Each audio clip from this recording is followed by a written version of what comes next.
Here's 5 more reasons, on top of the 4 I gave you last time, why your fruit tree may not be producing fruit. Stay tuned. It's winter. It's a good chance to see why your fruit tree may not be producing fruit. We're in Canada. Plum trees never lack chilling.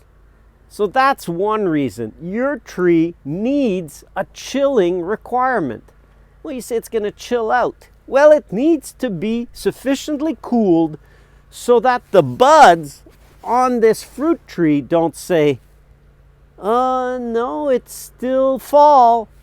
No, it's still fall. And then spring comes along and it says, no, we haven't seen winter yet, so we're not gonna open our buds to flower. That is a problem. We saw that in the south of France, where some years they've had such warm winters that the plum trees never even bloomed.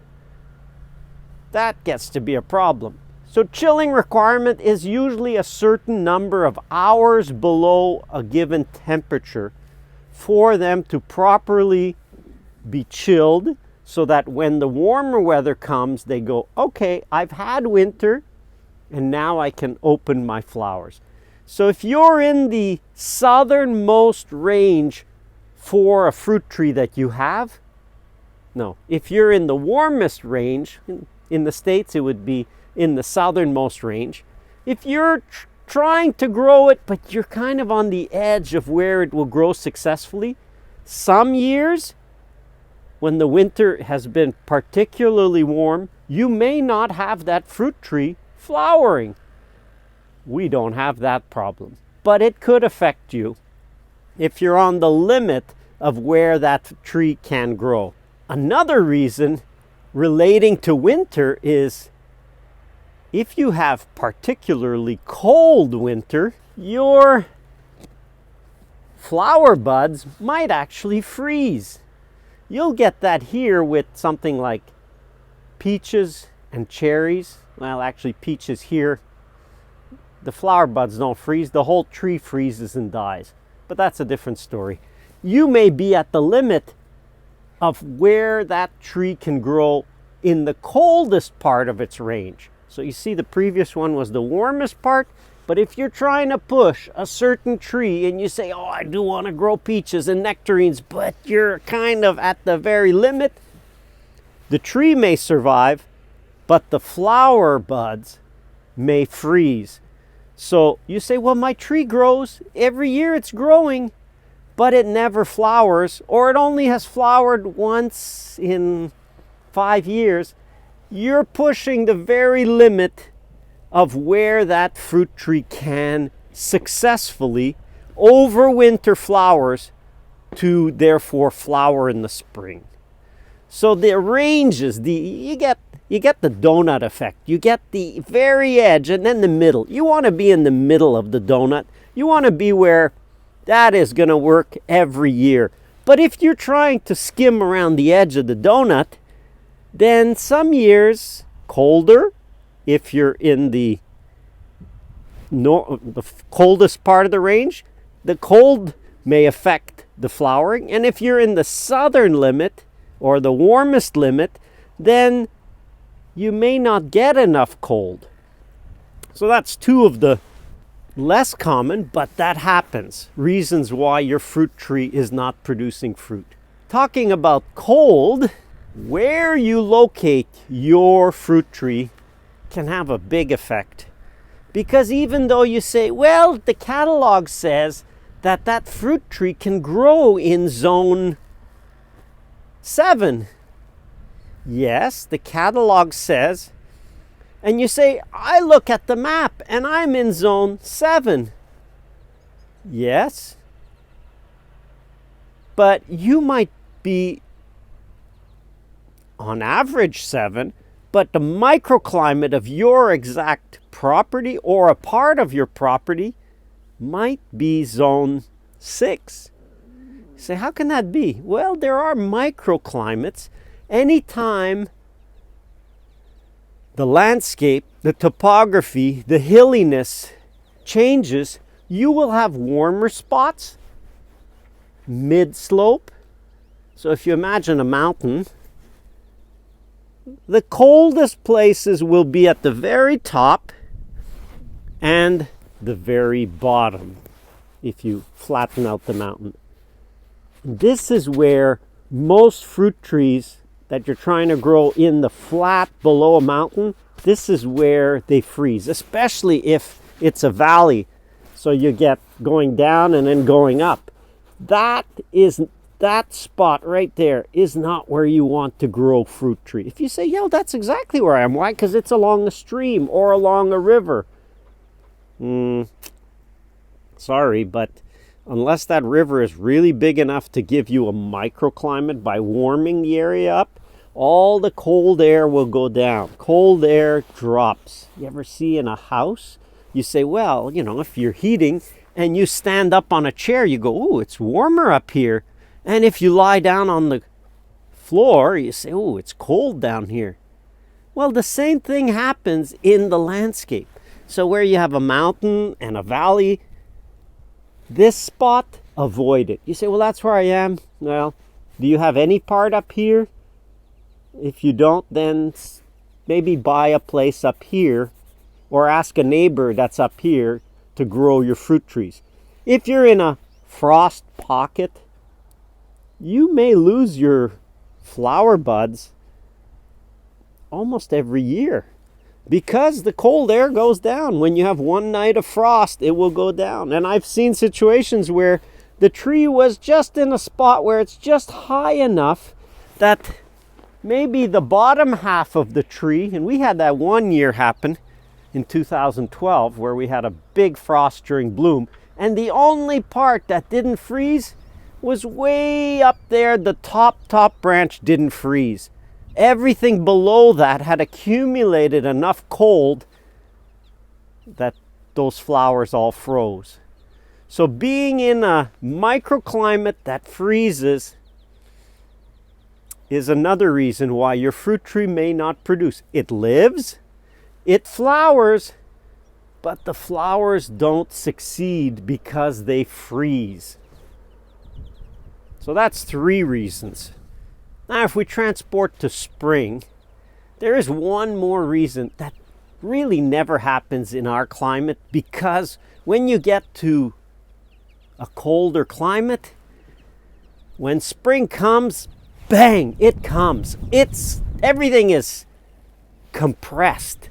Plants can't afford to, I think maybe I'll flower next month. No, that doesn't happen. And I really see this in France. They say, yeah, we get flowering starting in February. I think, what? February? February, it's snow, and it's going to be snow in March, and even we'll get snow in April. But if you're in a warmer climate, you can have sometimes a flowering period that extends 20, 30 days for the same species. That can be a problem. Our flowering, if I take apple for example, well, apple will flower here in a very tight window that's usually 10 days. That's it, it's 10 days. So between the very first cultivar, some people say variety, go see that video, cultivar variety. The very first one to flower, if it flowers for 5 days between the first bloom and the last, and the very last cultivar to bloom of that species, so let's say the earliest apple to bloom and the very latest apple to bloom, if they each only bloom, then it's more than 5 days. It's more like 8 days they flower. But even if they were 5 days, see the first 5 days and the last 5 days, there would still be a period here in the middle where they would overlap, and so the pollination can cross between the two if the conditions are right. Go see that first video, the 4 reasons. In our climate, that really doesn't happen, that you had one that's too early in the season and one that's too late, and the two don't meet. But if you're in a warmer climate and you're in a spot where, wow, the season goes on for a month, you can have the very earliest one, even if it blooms for 10 days. And then You get the very latest one that even if it blooms for 10 days, but you see in the middle, never the two shall meet. So that can be a problem, and that can be a reason why you're not producing fruit. The two trees or the two cultivars you have don't overlap in their flowering period. And that's what you need. You need viable flowers in the beginning, and you need viable flowers in the end, and you need the temperature to be right. Go see the catalogs usually should tell you, and your nursery person should know that, wow, this one's very early and this one's really late. And so you want to get one in the middle. You see that? If you had an early and a late and a middle one in between, everybody's covered. Oftentimes you want to use in apples, just use a crab apple. It flowers for a long period and they're usually mid-season. Ask your supplier, ask your, not even garden center, but ask your nursery person who has been selling you these trees if these two cultivars will pollinate. It gets a little trickier. So that's how many reasons? That's 1, 2, 3. 3 more reasons. It gets a little trickier with something like plums. Because now you say, well, they're all plums. Yes, but there's 3 types of plums. There's European plums, which are the blue, generally the blue plums. Then there's Japanese plums, which are generally the reddish or purple plums. And then there's the American plums, which are the native plums. So you have 3 different types of plums. And you say, well, I have 2 plum trees. Yes, but if one is a European and one is a Japanese, they may not pollinate. But if you have a Japanese and an American, they may not pollinate. If you have a hybrid, that's where it even gets more complicated. Because the hybrid is a mix of 2. So you might have a Japanese and an American hybrid. So if you have the hybrid, it will pollinate the Japanese and the American.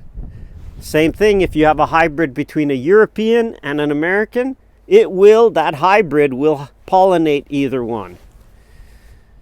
Told you this gets to be the less common, but it happens. So make sure when you look, most good catalogs will give you these details. Will say you need another European. If you're buying a European plum, you need another cultivar of a European plum to get proper pollination. Or if you're growing Japanese plums, you need another cultivar of a Japanese plum to pollinate. That's a look at the less common, but the ones that occur, reasons. And so I think with these 2 videos, you should figure out why your fruit tree is not producing fruit. Hope this helps. Thanks for watching. Bye. Thanks for watching. Intrigued? Check out the virtual tour of the Permaculture Orchard. Have trees already? Pruningcourse.com. Subscribe, please. Check out some of the other videos or playlists. There's more to come. Stay tuned. Bye. 3 more reasons.